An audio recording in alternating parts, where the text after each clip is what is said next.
जय मसीह की दोस्तों।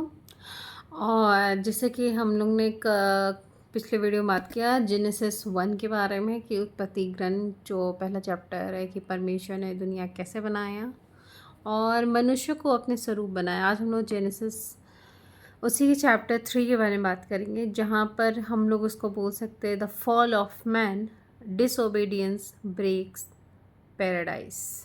मीन्स इसका आज का थीम है sin enter the world through disobedience.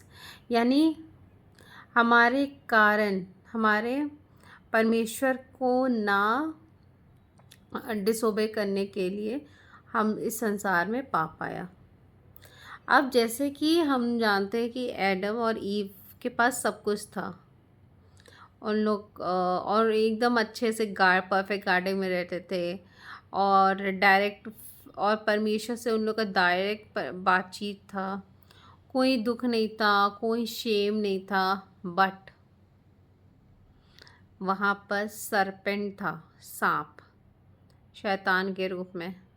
और वो किसको ट्रिकल करता है? वो बहका देता है ईव को, परमेश्वर के वर्ड को ट्विस्ट करके। अब क्या होता है कि जब वो वर्ड को ट्विस्ट कर दिया तो एडम भी उसको जानता था कि परमेश्वर बोला है कि तुम पूरे गार्डन में कहीं भी घूम सकते हो, तुम कुछ भी खा सकते हो, बट वहाँ पर जो एक पेड़ है उसका फल मत खाना। बस शैतान उसको बहकाता है ईव को। ईव क्या करती है? वो फल तोड़ती है, खुद भी खाती है, अपने एडम को भी देती है, और ये डिसोबे करता है एडम। तो जो फ्रूट नहीं खाना था उन्होंने खा लिया, और इमिडिएटली उन लोग का जो इनोसेंसपन था वो ख़त्म हो जाता है, और उनके अंदर शर्म और डर आ जाता है, उनको ले लेता है। जिसकी वजह से परमेश्वर क्या कहता है कि पैराडाइस, जो स्वर्ग का बाग था, वो उनसे खो जाता है।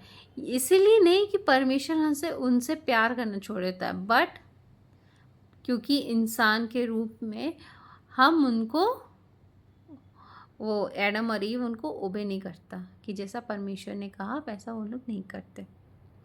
जैसे let me give you the example देखें।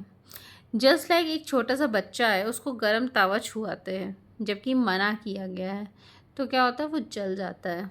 ठीक वैसे ही जब हम परमेश्वर की आज्ञा को नज़रअंदाज करते हैं तो उसका परिणाम, जो भी उसका फ्रूट है, वो हमें भुगतना पड़ता है। जब हम खुद की इच्छा को परमेश्वर की आज्ञा के ऊपर रखते हैं तो हम हमेशा उनके आशीर्वाद से दूर हो जाते हैं। सो गॉड कभी भी एडम और ईव को अबेंडन नहीं किया। उन्होंने एडम और ईव को खोजा, इवन बुलाया भी उनको, और इन्हें इवन उनको ढका भी। This is how the gods grace, यही परमेश्वर का वो जो ग्रेस है, जो ब्लेसिंग है, ये है।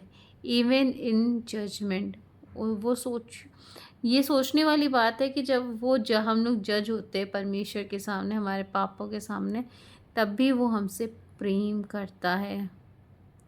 और उसके बाद भी he still had a plan, उसके बाद भी उसके पास, परमेश्वर के पास प्लान था कि इसको कैसे ख़त्म करना है।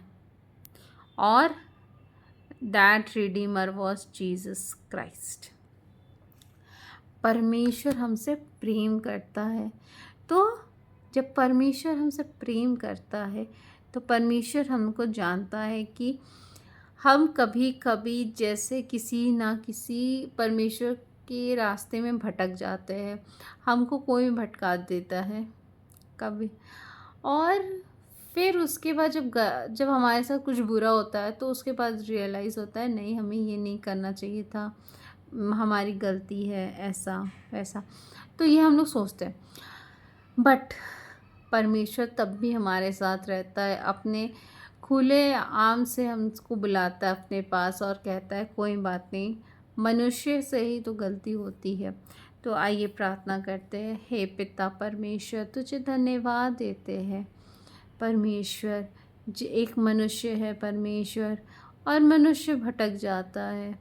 हे पिता, हमारे पापों को क्षमा कर परमेश्वर।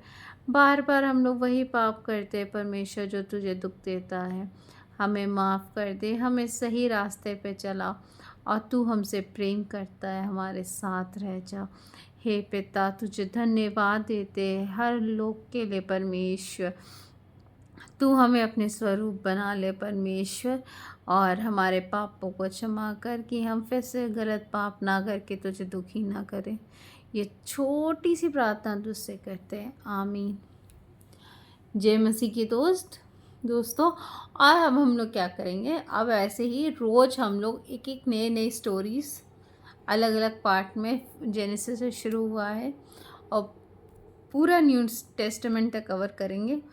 और आप प्रार्थना करते रहिए, बाइबल पढ़ते रहिए। जय मसीह की।